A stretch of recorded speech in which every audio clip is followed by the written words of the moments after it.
I was standing in the lobby of the Grand Wailea Resort in Maui, waiting for my business partner to come down for our 8 a.m. meeting. Coffee in hand, laptop bag over my shoulder, just another Tuesday morning closing a $12 million deal. Then the elevator doors opened, and my wife stepped out, in a white sundress I'd never seen before, hair done, makeup perfect, laughing. But she wasn't laughing with her girlfriends. She was laughing with a man, his hand on the small of her back, her hand on his chest. They walked right past me, so close I could smell her perfume. She didn't see me. She was too busy looking at him. For 3 seconds, I stood there frozen, my brain trying to make the math work. My wife was supposed to be in Ohio. She'd told me she was taking a girls' trip to Miami. But here she was, in Maui, at my hotel, with a man who definitely wasn't one of her girlfriends. I watched them walk toward the restaurant, his arms sliding around her waist. And in that moment, I made a decision. I wasn't going to confront her, not yet. I was going to let her think she'd gotten away with it. Because what she didn't know, what he didn't know, was that I owned 40% of this resort. And every room, every restaurant, every security camera reported directly to me. If you want to know what I saw on those cameras, hit subscribe, because what happened over the next 72 hours didn't just end my marriage, it ended his career.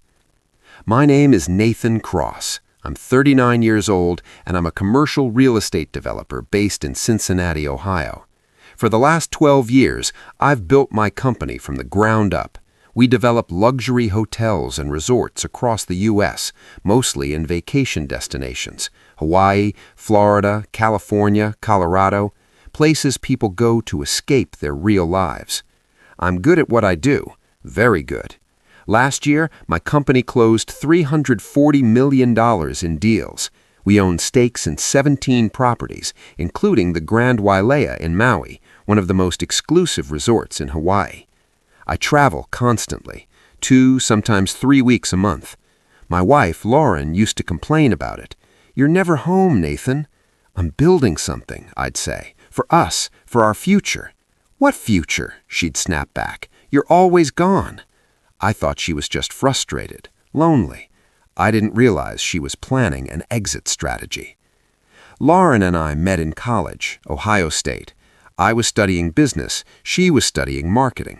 We were the couple everyone envied, homecoming king and queen energy, even though neither of us actually won those titles. We got married at 25, bought a house in a good neighborhood, did everything right. For the first few years it was good, great even. But as my business grew, I was home less and less, and somewhere along the way we stopped being partners and started being roommates who occasionally had sex. I told myself it was normal, that all marriages go through phases. I told myself she understood that I was working this hard for us. I was wrong. 3 weeks ago, Lauren mentioned a trip. "Jessica and I are thinking about doing a girls' weekend," she said over dinner. "Maybe Miami, just a few days, decompress." Jessica was her college friend. I'd met her a handful of times, seemed nice enough. "Sounds great," I said. "When?" "Next month, I'll send you the dates." I didn't think twice about it. I was already scheduled to be in Maui that same week for a major investor meeting. Perfect timing, actually. She'd be having fun with her friends, I'd be closing deals. Win-win. She booked her flights, sent me the itinerary. Miami, 3 nights, staying at some boutique hotel in South Beach. I even Venmo'd her $1,000. "Have fun, get a nice dinner." She kissed me on the cheek. "You're the best." I believed her. The Maui trip was supposed to be straightforward. Fly in Monday, meetings Tuesday and Wednesday, site visit Thursday, fly home Friday. I landed Monday afternoon, checked into the Grand Wailea, my hotel, though most guests don't know I'm an owner, and prepped for the week. Tuesday morning, I was in the lobby at 7:50 a.m., waiting for my business partner, Greg. The lobby of the Grand Wailea is stunning. Open air, ocean views, the kind of place that makes you feel like you're in a postcard. I was standing near the concierge desk, scrolling through emails, when I heard the elevator chime. I glanced up out of habit, and my entire world stopped. Lauren stepped out of the elevator, white sundress, strappy sandals, hair in loose waves, makeup perfect. She looked beautiful. She also looked happy, relaxed, glowing, and she was not alone. Next to her was a man, mid-30s, fit, tan, wearing linen pants and a button-down with the sleeves rolled up. His hand was on the small of her back. Her hand was on his chest, laughing at something he'd just said. They walked toward the restaurant like they'd done this 100 times before, comfortable, familiar, intimate. I stood there, coffee cup frozen halfway to my mouth, brain short-circuiting. That's my wife. That's not Miami. That's not Jessica. They walked within 10 feet of me. She didn't see me. She was too focused on him. I watched them disappear into the restaurant, and for a moment I genuinely thought I might be hallucinating. Then my phone buzzed. A text from Lauren. "Good morning. Just woke up. About to hit the beach with Jess. Miss you." Attached was a selfie, her in sunglasses, beach in the background. Except I knew that beach. That wasn't Miami. That was Maui. I didn't move. I just stood there staring at my phone, trying to process what I'd just seen. My wife, who was supposed to be in Miami with her girlfriend, was here, in Maui, at my hotel with another man, and she just texted me a lie, so casual, so confident, it made my skin crawl. Greg walked up. "Hey man, ready?" I blinked. Yeah, let's go." We headed to the conference room, but I wasn't there. Not really. My brain was spinning. How long had this been going on? Who was he? Did she know I was here? No, she couldn't. I hadn't told her which hotel I was staying at, just Maui. She thought she was safe. She thought I'd never know. The meeting was a blur. Greg talked numbers, I nodded in the right places, signed where I needed to, but my mind was somewhere else. Finally, I excused myself. I need to make a call. I walked out onto the terrace, pulled out my phone, and dialed the one person I knew could help. Marcus, my head of security for all our properties. "Marcus, I need a favor." "Shoot." "I need access to security footage, Grand Wailea. Specifically, I need to know what room a guest is staying in." "Okay, name?" I hesitated. "Lauren Cross." Silence. "Your wife?" "Yeah." "Nathan, what's going on?" "Just, please, I need to know." He didn't push. "Give me 10 minutes. 12 minutes later, my phone buzzed. A text from Marcus. "Room 1847, checked in Monday, 2 guests registered, Lauren Cross and Ryan Holloway." Ryan Holloway. I didn't recognize the name. I texted back. "Who is he?" 3 dots. Then, "Running a search now. Stand by." I stared at the ocean, hands gripping the terrace railing, and tried to keep my breathing steady. Another text. "Ryan Holloway, 34, VP of Sales at MedTech Solutions, based in Columbus, married, 2 kids." My stomach dropped. Married, 2 kids. I looked at the photo Marcus sent. Professional headshot, suit and tie, confident smile. The same guy I'd seen with my wife an hour ago. I called Marcus back. "I need more." "Nathan, everything. I need to know how long they've been here, where they've been, what they've done. I need footage." That's a lot. "I own 40% of this hotel, Marcus. I need to know what's happening under my own roof." He sighed. "Give me an hour." I hung up and stared at my phone. Another text from Lauren. "Jess and I are getting drinks by the pool. This place is amazing. Wish you were here." I typed back, "Sounds great. Have fun." Then I sat down on a lounge chair and waited for my world to finish collapsing. An hour later, Marcus called. "I've got it, but Nathan, you're not going to like this." "Send it." My phone buzzed. A secure link. I clicked it. Video files. Time-stamped. Organized by date. I started with Monday.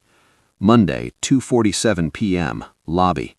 Lauren and Ryan checking in, laughing, his hand on her lower back, the desk clerk handing them key cards. 2 key cards, 1 room. Monday, 6:23 p.m., pool bar. Them at a table, drinks in hand, her leaning into him, his arm around her shoulders.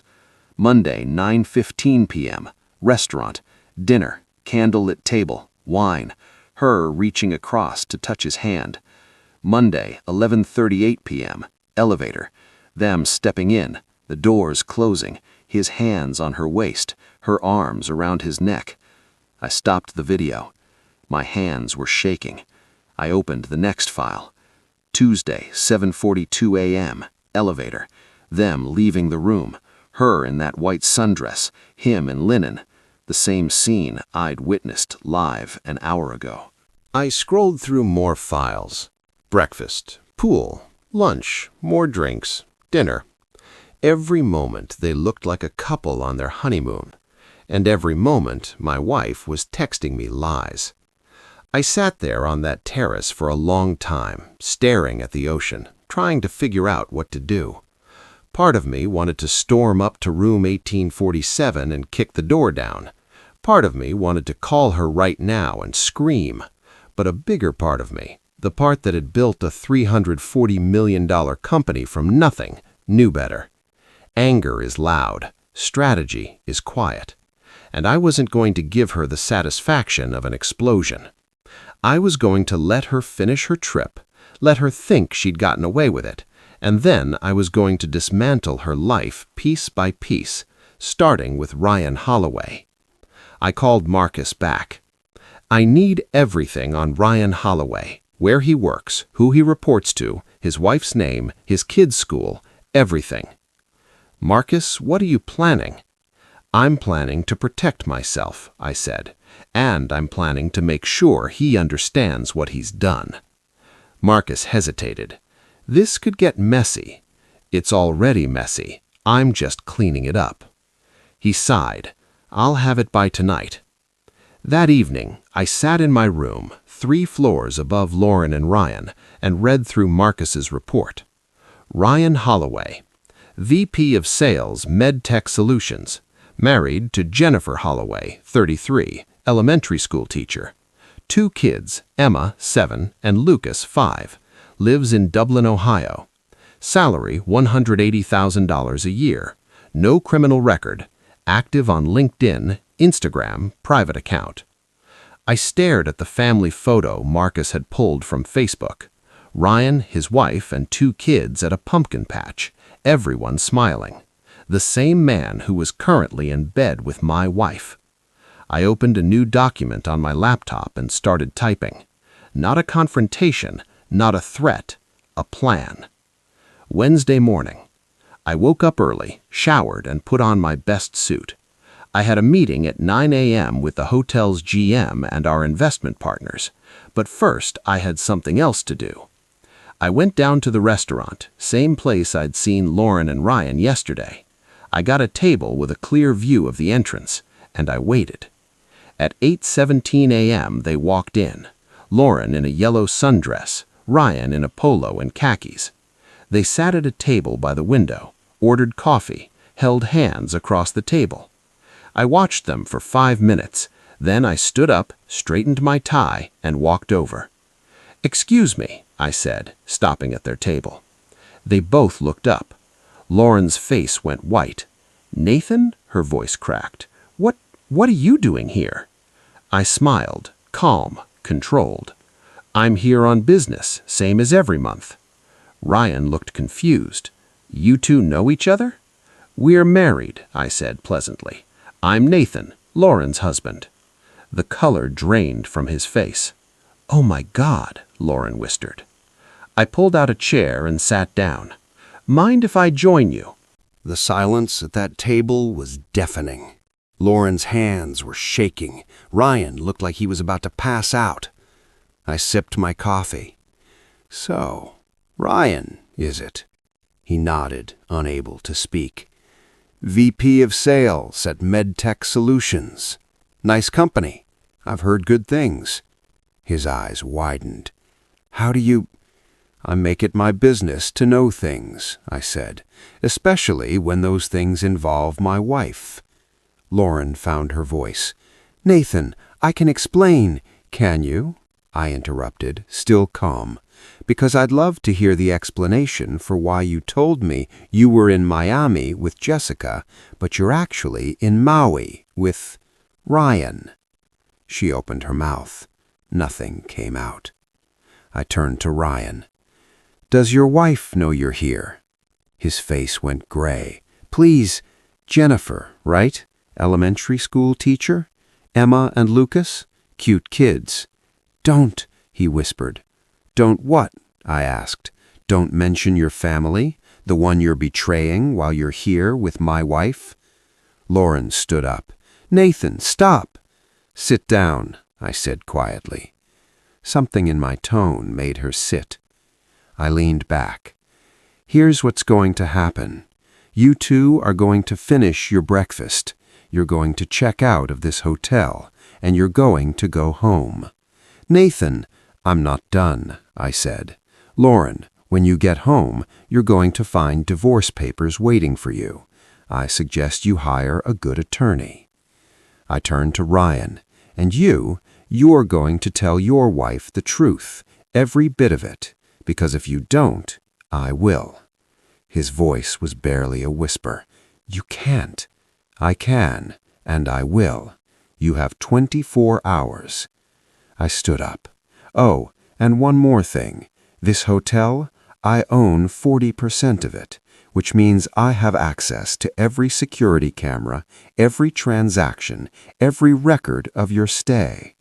I pulled out my phone and showed them a still image from the elevator footage, them kissing. "I have hundreds of these," I said.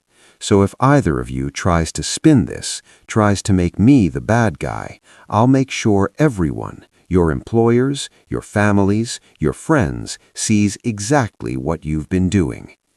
I pocketed my phone. "Enjoy the rest of your breakfast." And I walked away. I didn't look back. I went straight to my meeting, sat through 2 hours of presentations, and closed the deal. $12 million, signed and sealed. The whole time my phone was buzzing. Lauren, calling, texting, begging. I ignored every single one. At noon, Marcus texted, "They just checked out. Separate flights. She's on a 3 p.m. to Columbus. He's on a 5 p.m. "Good," I replied. "Make sure Jennifer Holloway gets a package. Everything we have on Ryan. Photos, timeline, hotel receipts. Anonymously." "You sure about this?" "Positive."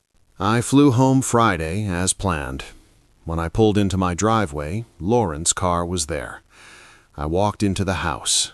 She was sitting on the couch, eyes red from crying. "Nathan," she started. I held up a hand. "Don't.